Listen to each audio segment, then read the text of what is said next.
کر رہا ہوں، سماعت فرمائیں۔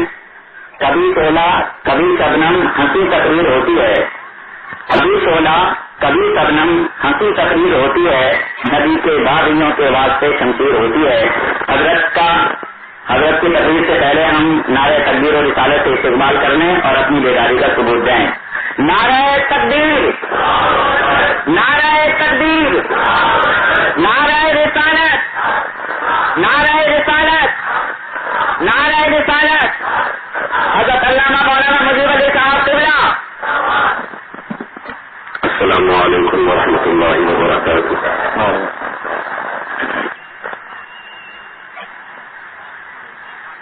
الحمد لله الحنان المنان ذو المجد والفضل والكرم والامتنان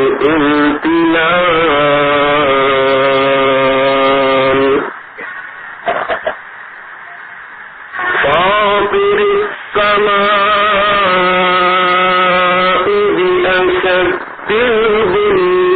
البنيان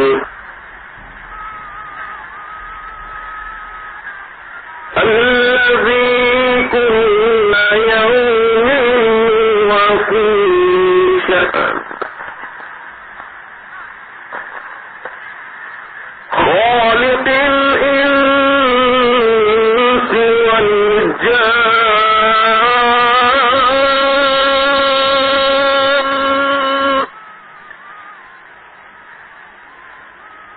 أشهد أن لا إله إلا الله وحده لا شريك له لا ضد له لا ند له لا مثل له لا مثال له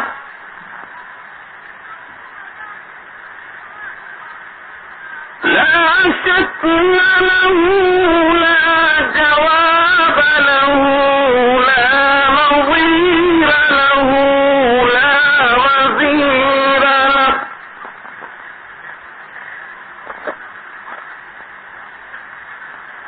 وأشهد أن سيدنا ونبينا وحبيبنا وطبيبنا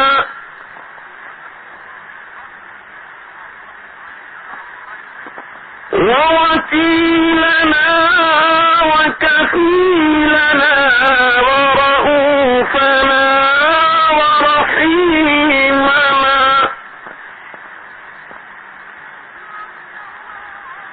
وعوننا وعيننا وعياننا ومعيننا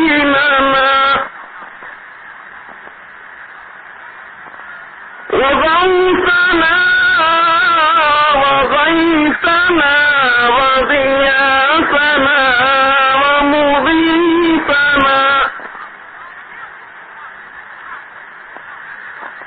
ووسيلتنا ومأوانا وملجانا ومولانا محمدا عبده ورسوله صلى الله تعالى عليه وعلى آله وأصحابه وعلى كل من هو محبوب ومرضي لديه صلاة تبقى وتدوم بدوام الملك الحي القيوم. أما بعد فأعوذ بالله من الشيطان الرجيم.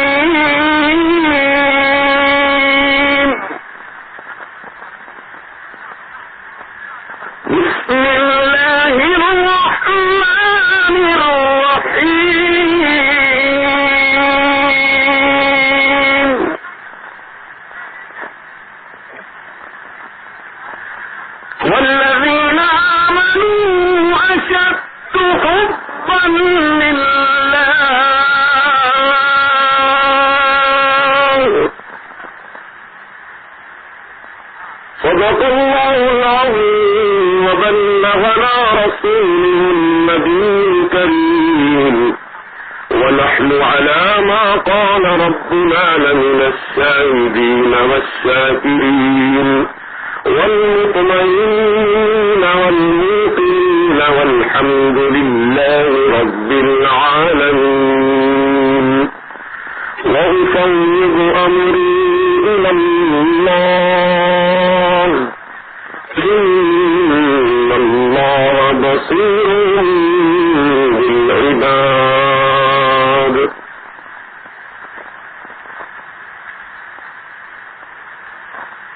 معزز علماء باوقار،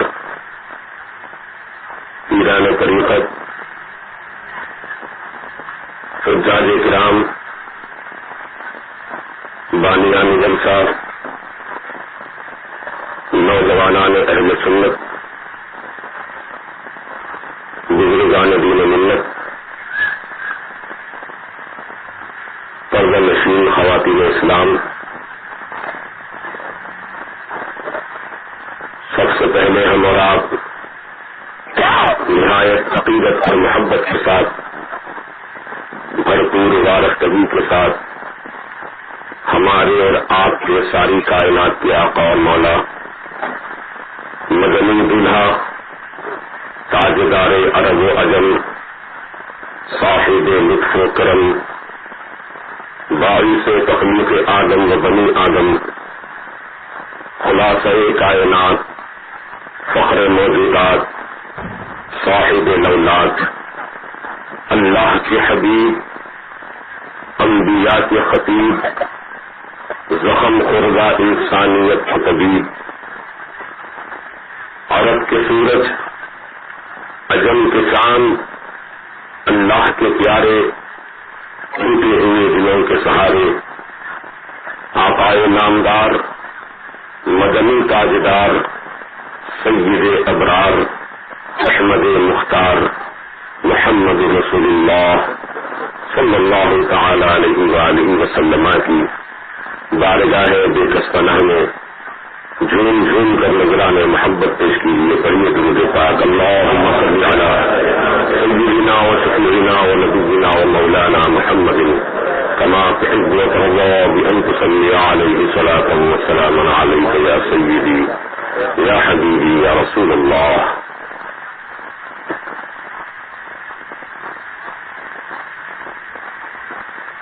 انسان کو بیدار تو ہونے میں دو، انسان کو بیدار تو ہونے میں دو، ہر قوم پکارے گی کہ ہمارے ہیں حسین.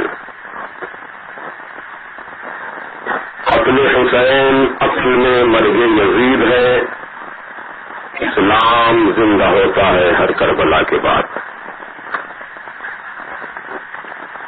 اور اعلیٰ حضرت مجدد دین و ملت اپنے چمن کے ان مہکتے ہوئے پھولوں کے متعلق، اپنے محبوب کے چمن کے ان مہکتے ہوئے پھولوں سے متعلق اس طرح نذران عقیدت پیش کرتے ہیں.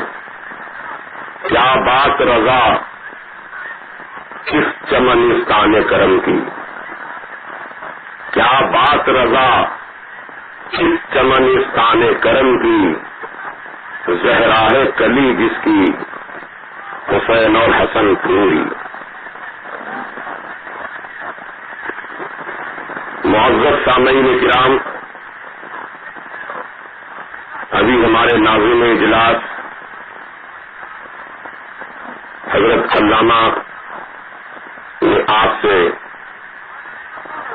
خصوصی طور پر یہ التجا کی تھی، اپیل کی تھی، درخواست کی تھی کہ آپ حضرات دل لگا کر پوری توجہ کے ساتھ بیان کو سماعت فرمائیں. لیکن دوران خطبہ ہی ہم نے دیکھا کچھ حضرات کو کہ موٹر سائیکل کی آواز آئی اور سب کی نگاہیں اس آواز کی طرف اس سواری کی طرف متوجہ ہو گئی. آپ کس محفل میں بیٹھے ہیں وہ بھی آپ نے ناظرین اجلاس سے سماعت فرمایا. ہم تو ادنا ہے، ہماری یہ سجائی ہوئی محفل بھی بہت ادنا ہے، لیکن جس ذات پاک سے اس محفل کو منسوخ کیا گیا ہے وہ ذات پاک بہت اعلیٰ ہے. محترم بزرگوں اور شفیق دوستوں، یہ ہماری قوم کا مزاج بڑا عجیب و غریب مزاج ہے. جب کوئی چیز بار بار سمجھا کر کہی جاتی ہے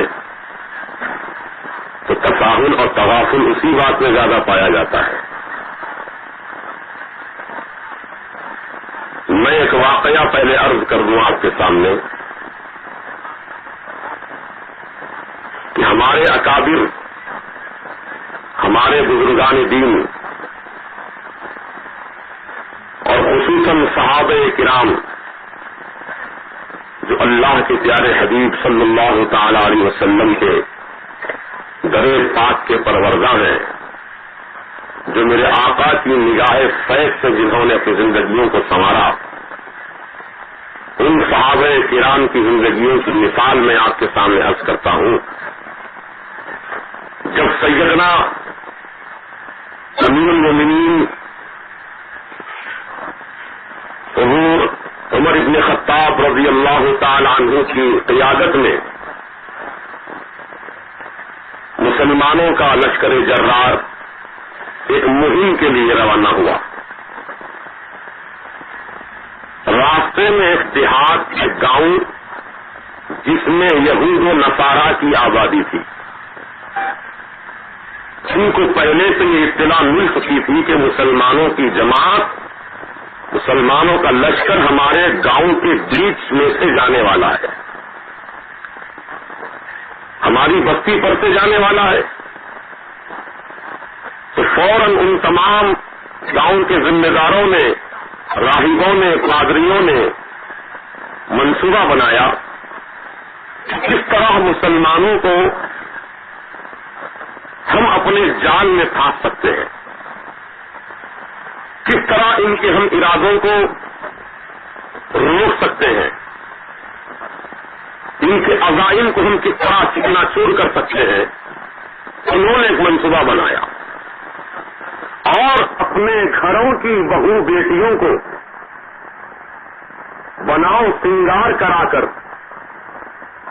گاؤں کے ہر موڑ ہر نکڑ پر، ہر گلی ہر کوچے کے اندر ان کو کھڑا کر دیا گیا تاکہ مسلمان جب ان حسین و جمیل عورتوں کی طرف دیکھیں گے تو ان کے ارادے بدل جائیں گے، جہاد کا جذبہ ان کے سینے سے ختم ہو جائے گا اور یہ ان کے حسن و جمال کے فریب میں ایسا دھوکہ کھا جائیں گے کہ یہ ہمارے ہی ہو کے رہ جائیں گے، ان کے قدم آگے نہیں بڑھیں گے.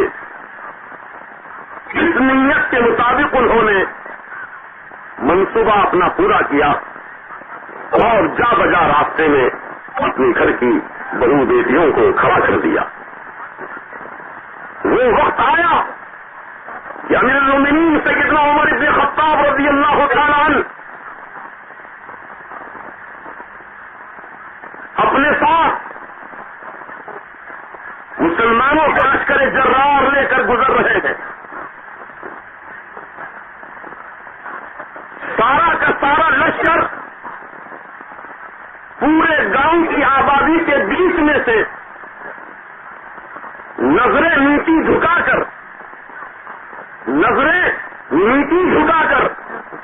گزر گیا پورا لشکر.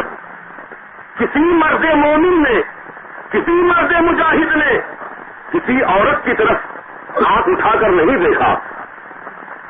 گاؤں کے پادری راہب ان کا منصوبہ ہاتھ میں ملتا ہوا نظر آیا تو دوڑ کر وہ راہب امیر المومنین سیدنا عمر ابن خطاب رضی اللہ تعالیٰ عنہ کی خدمت میں آیا اور آپ کی نکات کا بوسہ لیا اور عرض کیا حضور ہم نے آپ کے استقبال کے لیے، آپ کا سواگت کرنے کے لیے، آپ کو ویلکم کرنے کے لیے ہم نے اپنے گھر کی حسین و جمیل بہو بیٹیوں کو راستے میں کھڑا کیا، لیکن کیا بات ہے کہ آپ کے لشکر میں سے کسی لشکری نے، کسی مرد مجاہد نے ہماری حسین و جمیل عورتوں کی طرف ایک نظر اٹھا کر دیکھنا بھی پسند نہیں کیا، کسی نے نظر اٹھا کر دیکھا بھی نہیں۔ آخر بات کیا ہے؟ تو امیر المومنین نے ارشاد فرمایا، ارے نادان سن لے، جس کی نگاہوں میں، جس مرد مجاہد کی نگاہ میں، جس مرد مومن کی آنکھوں میں جمال مصطفیٰ کا سرما لگا ہوا ہو، اس کو کون سا حسن متاثر کر سکتا ہے؟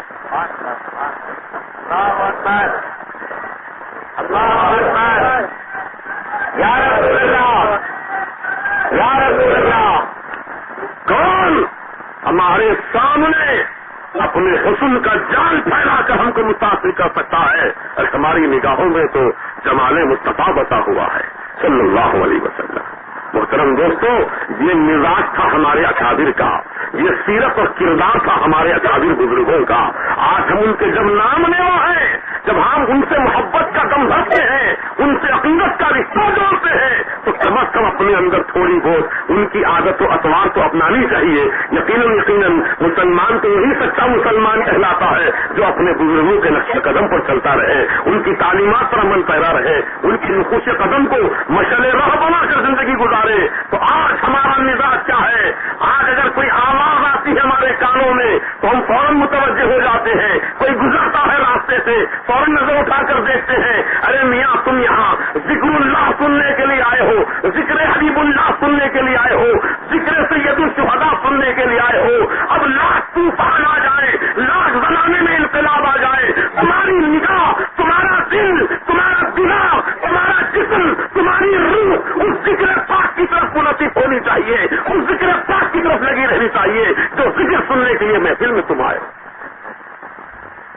اب دل لگا کر سنیں گے آپ انشاءاللہ، یہ مزاج اپنے اندر پیدا کیجیے۔ اب ناچ آنے والے آتے رہے، جاتے رہے، آوازیں ہوتی رہے، پکارا ہوتا رہے، ناچ گانا ہوتا رہے، آوازیں ہوتی رہے، پٹاخے پھوٹتے رہے، آپ کی توجہ اس آواز کی طرف نہیں بلکہ ذکر حبیب کی طرف ہونی چاہیے۔ کسی عاشق صادق نے کیا خوب کہا ہے، جہاں ذکر حبیب ہوتا ہے، جہاں ذکر حبیب ہوتا ہے خود خدا بھی قریب ہوتا ہے، جہاں ذکر حبیب ہوتا ہے خود خدا بھی قریب ہوتا ہے۔ ان کی محفل میں بیٹھنے والا، ان کی محفل میں بیٹھنے والا آدمی خوش نصیب ہوتا ہے، آدمی خوش نصیب ہوتا ہے۔ ناز کرو سنی جنتی مسلمانوں اپنی قسمت پر، پروردگار عالم نے ہم کو مسلمان پیدا کیا، ایمان کی دولت سے نوازا اور کرم پر کرم یہ فرمایا کہ دامن مصطفیٰ میں ہم کو جگہ عطا فرمایا، سرکار کی امتی ہونے کا ہمیں شرف عطا فرمایا۔ یہ اللہ تعالیٰ کا کرم پر کرم ہے، ایک تو ایمان کی دولت دیا، دوسرے سرکار مدینہ کی امت میں پیدا ہونے کا شرف عطا فرمایا، یہ بہت بڑا کرم ہے مالک کا۔ اور پھر پروردگار عالم نے ہم کو سنی مسلمان بنایا، سنی مسلمان بنایا، عاشق رسول بنایا، عاشق صحابہ بنایا، عاشق اہل بیت اطہار بنایا، عاشق غوث و خواجہ بنایا، عاشق اولیاء اللہ بنایا۔ یہ اللہ تعالیٰ کا کرم پر کرم ہے، اس کا جتنا شکر ادا کرو کم ہے۔ محترم دوستو، اللہ تعالیٰ نے جو ہمارے قسمت بنائے ہیں اس قسمت پر ناز کرو، اس قسمت پر ناز کرو کہ اللہ تعالیٰ نے کتنے اچھے ہمارے قسمت بنائے۔ عزیزان محترم، کس کی محفل ہے یہ؟ امام حسین کی۔ کون امام حسین؟ وہ امام حسین جو میرے آقا حضور سید عالم صلی اللہ تعالی علیہ وسلم کے شہزادی حضرت فاطمہ زہرا رضی اللہ تعالی عنہا کے فرزند دل بند ہے۔ حضرت مولا علی شیر خدا حیدر کرار رضی اللہ تعالی عنہ کے نور نظر ہے۔ وہ حسین جن کے متعلق میرے سرکار نے ارشاد فرمایا، دمو کا دمی وہ لحمو کا لحمی، یا حسین، اے حسین تیرا گوشت میرا گوشت ہے، اے حسین تیرا خون میرا خون ہے۔ تو ظالم یزیدیوں نے حسین کا جسم چھلنی نہیں کیا، در حقیقت وہ زخم رسول پاک کے جسم اثر پہ لگائے گئے. وہ خون جو کربلا کی دھرتی پر بہایا گیا وہ خون حسین کے خون نہیں بلکہ اس رسول پاک کا خون ہے جس کا کلمہ یزیدی پڑھا سکتے ہیں. وہ حسین کہ جب چولہے میں جاگ جاتے تو رب العالمین جبرائیل امین کو حکم دیتا کہ جاؤ جبرائیل، میری بندی فاطمہ بھی عبادت کر کے تھک کر سوئی ہے، حسنین کریمین چولہے میں جاگتے ہیں، اے جبرائیل جاؤ میری بندی فاطمہ کی نیند نہ ٹوٹنے پائے، حسنین کریمین کا جھولا جھلاتے رہو. وہ حسین جن کی خدمت کے لیے اللہ جبرائیل امین کو معمول فرمائے، وہ حسین جن کے متعلق اللہ کے رسول صلی اللہ تعالی علیہ وسلم نے ارشاد فرمایا کہ حسن اور حسین جنت کے دو پھول ہیں، یہ میرے دونوں پھول ہیں. اور میرے آقا نے یہ بھی ارشاد فرمایا کہ حسن اور حسین جنتی جوانوں کے سردار ہیں. وہ حسین جن کے متعلق میرے آقا نے فرمایا الحسین منی وانا من حسین، کہ میں حسین مجھ سے ہے اور میں حسین سے ہوں، یعنی حسین کا وجود میری ذات سے ہے اور میرا دین کا وجود حسین کی ذات سے ہوگا. اللہ کے رسول نے اس انداز سے اپنے حسین کی تعریف و توصیف فرمائی. وہ حسین کی اب یاد منانے کے لیے جمع ہوئے ہیں. اس حسین کا ہم ذکر پاک کرنے کے لیے حاضر آئے ہیں. بڑے خوش نصیب ہیں میرے وہ نوجوان بھائی، اہلیان محلہ، نوجوانان اہل سنت، جنہوں نے کڑاکے کی دھوپ کے اندر، دھوپ کی شدت کے باوجود اپنے پورے عزم و حوصلہ کے ساتھ آج کی جلسے کی تیاری کی. اللہ تعالیٰ ان تمام نوجوانوں کو اور ان تمام بزرگوں کو جنہوں نے ان کی سرپرستی فرمائی ہے، اللہ تعالیٰ دونوں جہاں کی سرخروئی اور نعمتیں، رحمتیں، برکتیں، دولتیں عطا فرمائے. وہ حسین جس کی یاد میں ایک آنسو کا قطرہ اگر کسی کا بہتا ہو، یقیناً وہ آنسو کا قطرہ میزان عمل میں جہاں نیکیاں تولی جائیں گی وہ آنسو کا قطرہ بھی تولا جائے گا جو حسین کی محبت میں بہا ہے. اللہ کے رسول فرماتے ہیں من ماتا علی حب اہل بیت فقد مات شہیدا، او کما قال النبی صلی اللہ علیہ وسلم. اہل بیت اطہار یعنی علی کی محبت میں، حسن کی محبت میں، حسین کی محبت میں، فاطمہ زہرا کی محبت میں، رسول پاک کی محبت میں، ازواج مطہرات کی محبت میں، جو اہل بیت اطہار ہیں ان کی محبت میں اگر کوئی محبت کرتے کرتے جان دے دے تو میرے آقا فرماتے ہیں ان کی محبت میں جان دینے والا، ان کی محبت میں مرنے والا شہادت کا مقام پاتا ہے. اللہ وہ ذکر کو بھلا کون مٹا سکتا ہے، اس ذکر کو کون ختم کر سکتا ہے. بقول میرے سرکار اعلی حضرت کے فرماتے ہیں مٹ گئے مٹتے ہیں مٹ جائیں گے آدھا تیرے.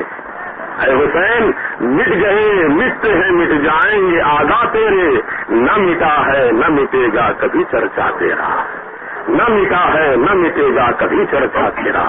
سبحان اللہ سبحان اللہ.